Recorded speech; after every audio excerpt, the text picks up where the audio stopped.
All right, welcome to the Week 2 Forum.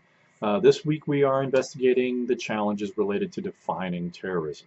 This mini lecture is designed to give you some insight into the chapter's material, but I'm also going to be asking several questions. It's not designed to give you something to think about and hopefully give you some guidance for your participation in this week's forum.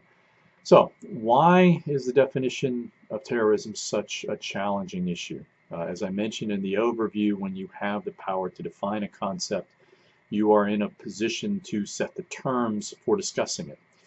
Take terrorism, for example. In the late 1980s, when I was studying the issue, when I was first studying the issue, the Reagan and Bush administrations tended to resort to metaphors a lot in their characterizations of dissident terrorism taking place, particularly in the Middle East and Western Europe.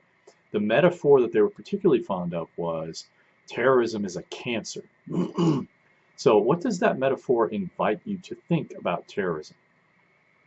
Perhaps more importantly, what does that metaphor suggest we should do about terrorism? Hopefully, when you think about it in those terms, you get a sense of how important defining issues are and characterizing and framing issues are, both for understanding a concept and in formulating a response to problems like terrorism.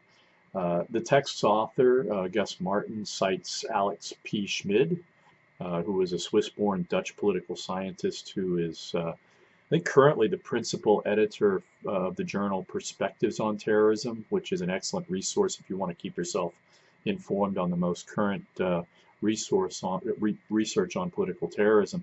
Back in the 1980s, Schmid did a lot of content analysis on the literature related to terrorism and concluded that there existed over 100 definitions of what constituted a terrorist act.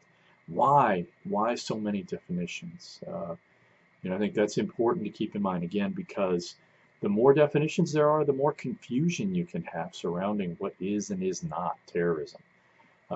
So to illustrate this challenge, think about the various agencies of the U.S. federal government. Look at the definitions. You can actually go to the websites for the CIA, the FBI, the Department of Defense, the Department of Justice, the Department of State, the Department of the Treasury. They all have definitions of terrorism, and they're all different, right? Now, why do you think that is? Most importantly, what does that demonstrate about the U.S. federal government, as the principal, the principal law enforcement agencies, the agencies of the foreign policy establishment, the agencies of the intelligence community all have very different and distinctive understandings of what is and is not terrorism. So let me reiterate one more time. As a social scientist, we have difficulty arriving at objective, impartial definitions of what constitutes terrorism, that both encapsulates the essence of all the behaviors that can be legitimately characterized as terrorism, while avoiding falling into the trap of ideologically motivated definitions that excuse the violence of people that we like while condemning the violence of people we don't like or people whose causes we don't like. If we can't come up with an objective, this is terrorism, and it's terrorism regardless of who does it, then as social scientists, we really can't study it very effectively.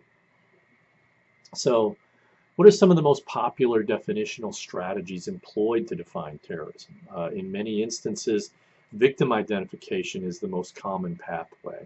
And the text notes that a lot of the definitions basically say that the victims are symbolic. They stand for something else, something broader.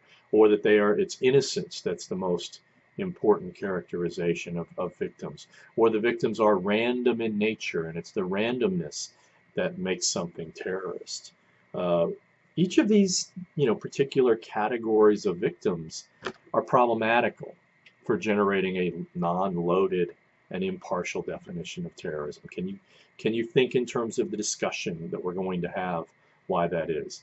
I think Martin handles the definition, the definitional challenges pretty well. And one of the things he does is draw on a continuum that was elaborated by Peter Cederberg, who was actually my thesis director at the University of South Carolina. And I actually studied under him, took many classes with him, and I actually read drafts of the book that Martin cites, Terrorists myths, illusion, rhetoric, and reality when I was a graduate student.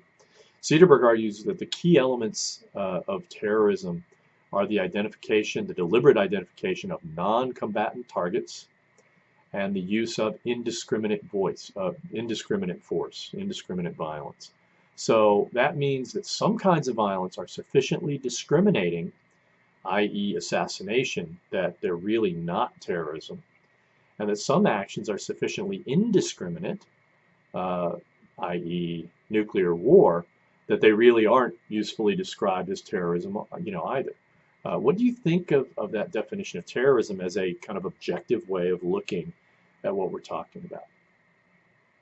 So hopefully I've given you enough cues to get the discussion started. If you have any questions, please throw them out in the forum. I monitor the forums daily, multiple times a day, and I always try to answer any questions that students post if they're legitimate, serious questions. Okay, let's dive in and have a great week of discussion.